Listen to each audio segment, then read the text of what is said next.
When you're selling a home, boosting your ad isn't going to help. People are going to see your home because they're looking for homes. Yeah. So, those are the small things. The big things are.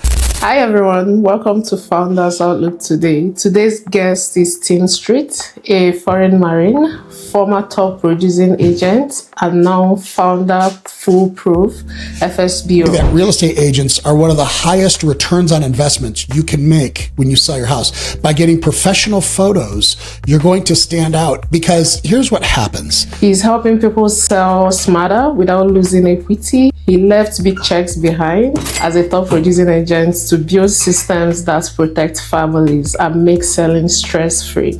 And my industry, we spend billions of dollars, so much money scaring homeowners, saying, you can't do this. You're not smart enough. It's too scary. You're going to get sued. You're going to be in a lawsuit. You're going to leave money on the table. We have done a great job as an industry of scaring homeowners. So what I'm trying to do is that people don't understand in terms of real estate. That we're still a bunch of big babies, even as grown-ups. And so we're the same way. If we see a lot of people show interest in a property, it makes our interest go up. If you want a practical advice, please make sure to follow him on LinkedIn and also visit his YouTube channel. I will leave the link below. Hi, Tim. How are you doing today? Hey, Juliet. It's such a pleasure to meet you. Thanks for having me. Yeah, you're welcome. I know I introduced you into the show to my guest. And please, how do you help us save money? Because I love money. I love saving money, especially in real estate. So can you tell us how you help us save money? Don't we all? Yeah, it's interesting how many, we lose so much money every time we sell a home and we don't even know it. And some of these decisions can just be from, maybe we made improvements to the home that we thought we would see a return on and we don't. Or sometimes it's by using the wrong way to sell. Sometimes people use real estate agents and they don't necessarily need a real estate agent because they can sell on their own. And, the average sale price of homes these days is about $500,000. And so that's $30,000 of equity that you're just tossing out the window sometimes. And so we just try to educate homeowners and let them know that, yes, there are certainly times where a real estate agent is going to be the best path for you. But there are other times, especially for those people who like to do things themselves and get involved in the process, where sometimes it makes a lot of sense for them to think about saving that money and taking on some of that work themselves. Yeah. So, Tim, I was just wondering, you've lived on both sides, big commissions, fast deals. Then there was a hard period for you. What made you walk away, to help people to build this company? What did you see? My biggest... What sparked the interest? Yeah. So I felt myself, I didn't start off as a real estate agent. I've been in the industry since 2014, but for most of that time before then, I was helping do the digital marketing and understanding consumer psychology for really large real estate companies and organizations. So I kind of come from the tech world, the startup space, and that's really where I kind of grew up. And I got into real estate because I was tired of living out of suitcases, traveling all the time. I have 4 daughters, so I know I wanted to be at home for them. Gosh, it's wonderful. But I did know that, that living that startup lifestyle was not going to go well for a long time for me. So I decided to become a real estate investor. Okay. And in so doing, I learned, there are some things that you just can't teach. I can't teach somebody to work hard for me. I can't teach them to be a good negotiator for me. I can't teach somebody to convey exactly what my goals are in a real estate transaction. So after being disappointed a few different times working with real estate agents, I decided to become one. And yeah. And then so I did, we did very well at that. My wife is a real estate agent to this day. She is still helping clients. Wow. And I've met some amazing people in the space. But I found myself starting to realize that my incentives were sometimes not aligned perfectly with the homeowner. And I felt myself starting to get pulled in a direction that I didn't agree with morally or ethically. And so I said, I'm not going to allow myself to be tempted. I just washed my hands of it. And I figured out, how can I now package that system that I used to get people multiple offers and get high prices for them? How can I give that away? And so that's pretty much what got me here. And that's what I do now is I give my system away for free. They don't have to pay me a penny. Yeah. Oh, that's nice. And what breaks first when people don't have systems in place? When they don't understand that it's not about selling faster, but it's about selling smarter. What's that people don't understand in terms of real estate? That's it, Juliet. You nailed it. It's primarily a question of we don't know what we don't know. So there are a lot of mistakes we can make, and we think we're doing the right thing. I worked with one of my real estate clients he was an older man, and he wanted to replace the roof on his home before he sold the house Uh-huh. because he thought he could sell it for more money. And I said, no, that's not how this works. People expect to have a roof. All it's going to do is put you right with everybody else. You're not going to see that money. But he insisted, and he spent the money on the roof, and he lost a lot of money doing that. So, there's things like that. There's sometimes people will waste money on advertising in places where nobody's going to see them. Facebook is very good at telling you, hey, you need to boost your ad so more people will see it. When you're selling a home, boosting your ad isn't going to help. People are going to see your home because they're looking for homes. Yeah. So that kind of stuff. And, those are the small things. The big things are, if you don't work with a real estate attorney or a title company, you could fill out the paperwork incorrectly and find yourself in a lawsuit. Even up to 4 years after. You could sell 4 years ago, and if they uncover a paperwork mistake, they can come back and sue you. One of the most popular cases in real estate court right now are for sale by owners who didn't fill out the disclosures the right way, and they found themselves in legal trouble. So that is very dangerous, and that's what I kind of help people understand. We can work around that. It is dangerous if you don't have a system, but if you have a system, we can make it very safe.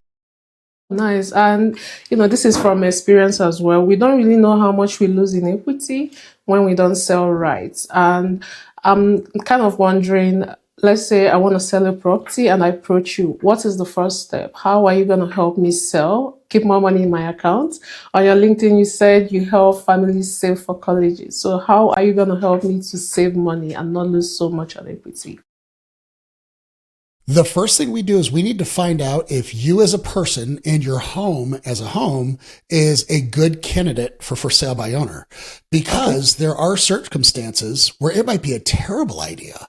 It can actually cost you more money to sell by owner. For example, let's pretend that the home has a legal proceeding going on. Maybe it's a divorce, or there's a death, so it's in probate or something like that. The real estate agent is worth their weight in gold. Sign that check to them and laugh, because they're going to go through a lot of trouble to help you get that house sold. They're going to earn all that they get paid. Sometimes the person is not suitable to sell on their own. If they cry when somebody walks in and says, I don't like your kitchen counters, or I don't like your kitchen cabinets. And if they start crying and they get defensive, you probably don't want to sell, because you're going to be making emotional decisions, and that's going to cost you money.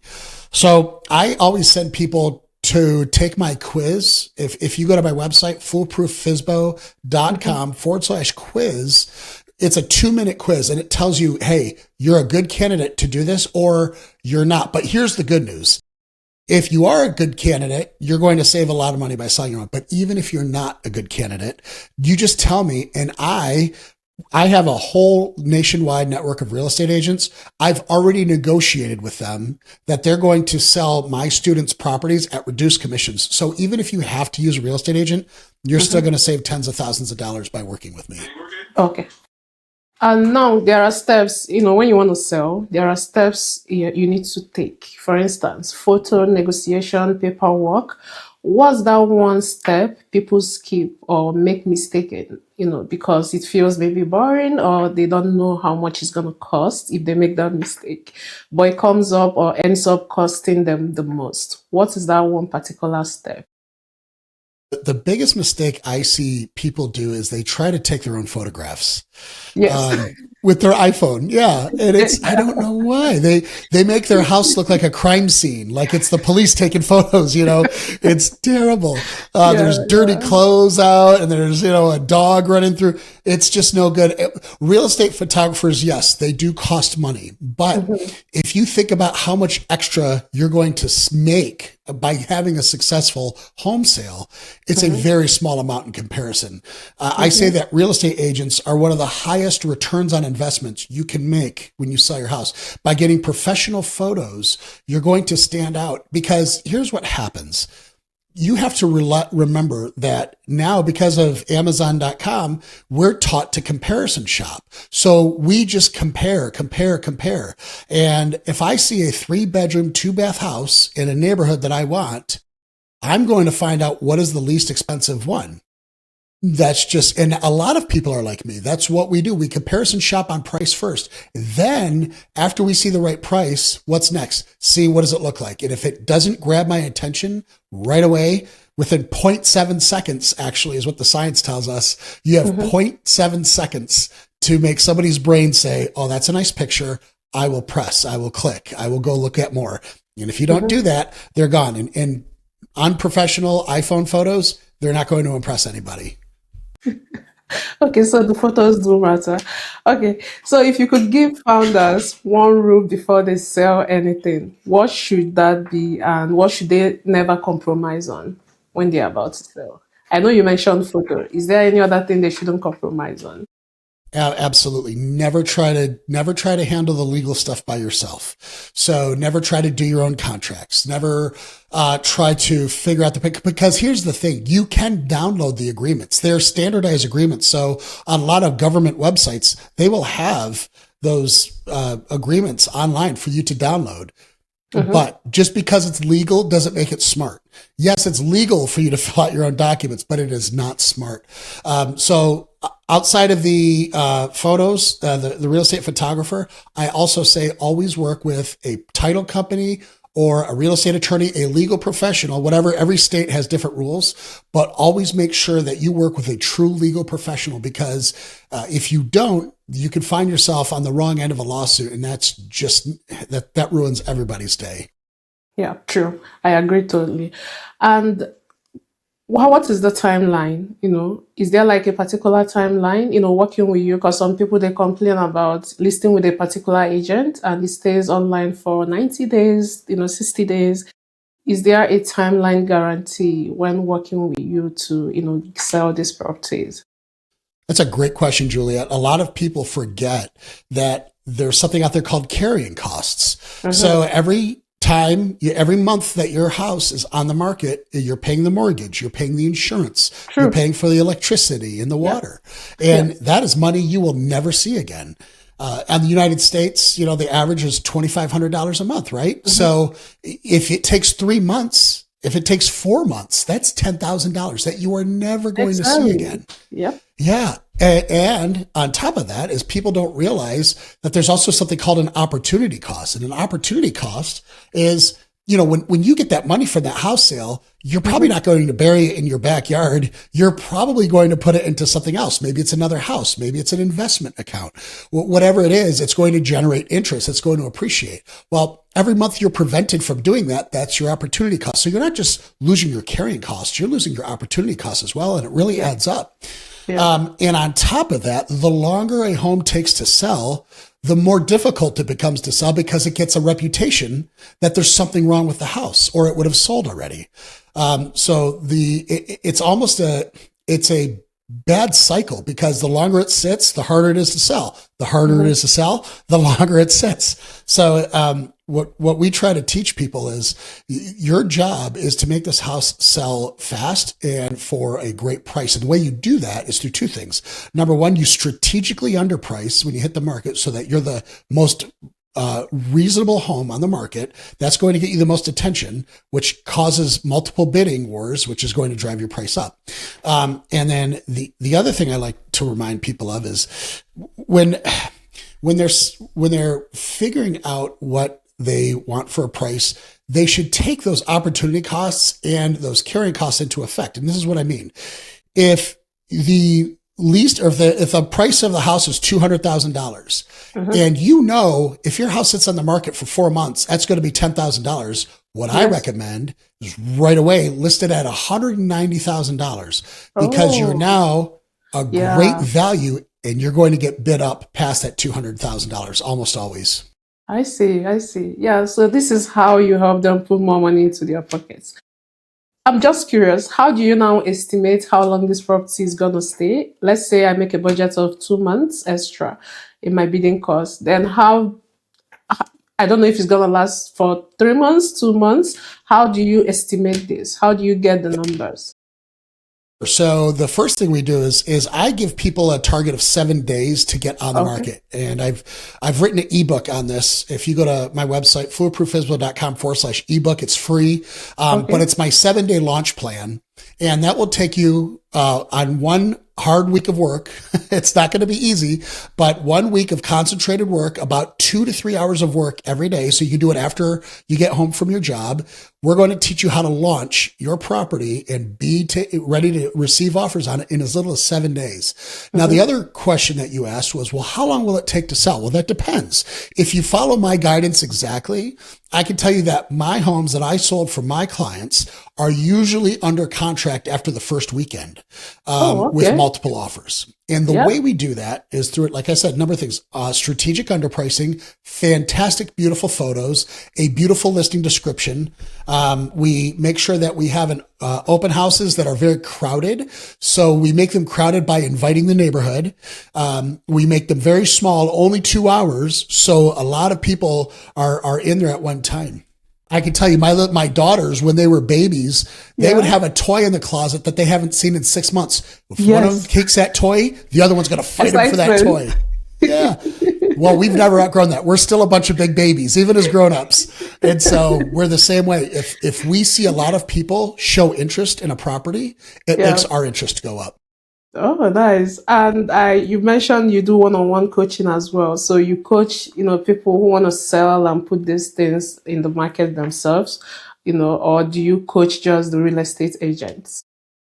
So that's a great question. I do not necessarily coach real estate agents. Mm-hmm. My priority is to help the homeowners. And Homeowners, okay? so I give everything away for free on my social media, on my YouTube. But That's I do nice. also have a program that is more of like, it's almost like a college course, really, where there's Mm-hmm. modules, there's video modules. I have handouts, I have calculators, I've built everything. And every week we get on a coaching call and we talk to homeowners about some of the mistakes they're making, some of the fears they have. And I just walk them through all that. And that's called our Foolproof FSBO Blueprint. That one is a paid course, but like I tell people all the time, you don't really need that. If you can watch YouTube and you can take notes, I give everything away on YouTube. Just follow my Yeah, YouTube and everything get is it done out for there. free. Yeah. Yeah. I went through your YouTube channel. I must say that you have great information out there. And Oh, thank you. if you could give founders or homeowners a checklist for selling, what would it be on? So my biggest pet peeve and that I think people don't follow when they launch their homes is they try to do everything themselves. So they'll say, "Oh, well, I've got 5,000 Instagram follows. I know how to take pictures." No, you don't. Yeah. They'll say, "My Uncle Larry was a real estate broker back in the 1970s. He could tell you the price of it." No, he can't. You have to do your own research. I'll tell you, this is one of my favorite things to tell home sellers to do is Mm-hmm. I have them search for the homes in their area that are for sale. And then they go they go to their open house or they ask for a showing and they walk through and see what their competition is doing. Because a lot of times you can only really understand the value of a house by walking through it. So Okay. if you're just looking at the photos and the house is beautiful and it's nicer than yours in the photos and you think they're asking too little for it, but you go walk in there and the whole home smells like animals like dogs or cats or something like that. It doesn't show on photos, or maybe somebody's smoking cigarettes in the house for 30 years. Yep. You walk in there and now you're like, oh, that's why they want less money for this place. Now I understand. Okay. So having that first hand understanding of walking through personally, that Mm-hmm. makes all the difference in the world. Oh, nice. Yeah. I can relate. Okay. Yes. So is there anything about your business or company that I've not asked you that you want the audience to know about? The one thing about my business that I'd like the audience to know about, was that the question? Yes. Yes. I've not I, asked. I yeah, I think that If I want people to understand that they can do this, like this is not impossible. In my industry, I'm a real estate agent. I still am a real estate agent. And my industry, we spend billions of dollars, so much money scaring homeowners, saying, you can't do this. You're not smart enough. It's too scary. You're going to get sued. You're going to be in a lawsuit. You're going to leave money on the net. We have done a great job as an industry of scaring homeowners. So what I'm trying to do is give homeowners that confidence back. I'm trying to convince them that, listen, I can do this. Man, I'll tell you, I joined the Marines. So I don't have a giant brain. Okay. So if I could do this, then you absolutely can do this. If you're a homeowner, you've shown that you're responsible, you can make payments, you can follow a strategy. Yes, I believe any homeowner has the capability to do this. Yeah. So overall, it's not about selling faster or scale harder, but it's about selling smarter. That's what you're offering. And what's the best way for people to reach your business or reach you to, if they have interest in working with you to achieve this? Yeah, I would absolutely love for your audience, if they're interested in understanding how to launch in 7 days, just grab the ebook on my website. It's free. The website again is Foolproof FSBO, which is FSBO. It stands for for sale by owner. So it's foolprooffsbo.com/ebook. Or if you don't know if this is right for you or not, and you want to find out, take the quiz. It's a 2-minute quiz, foolprooffsbo.com/quiz. And my handle is Foolproof FSBO on all of the socials. So Facebook, Instagram, YouTube, feel free to look me up there, and I'll be happy to chat with you one-on-one. Oh, great. Thank you very much, Tim. It was nice chatting with you. This topic is something I relate to because I've also, been in the real estate. I've sold properties and all. Thank you so much for joining us today. Please connect with him on his website and his YouTube. A lot of information on his YouTube page as well. Thank you so much. Thank you, Julia. Pleasure meeting you. Thank you for having me on. All right. Thanks. Bye.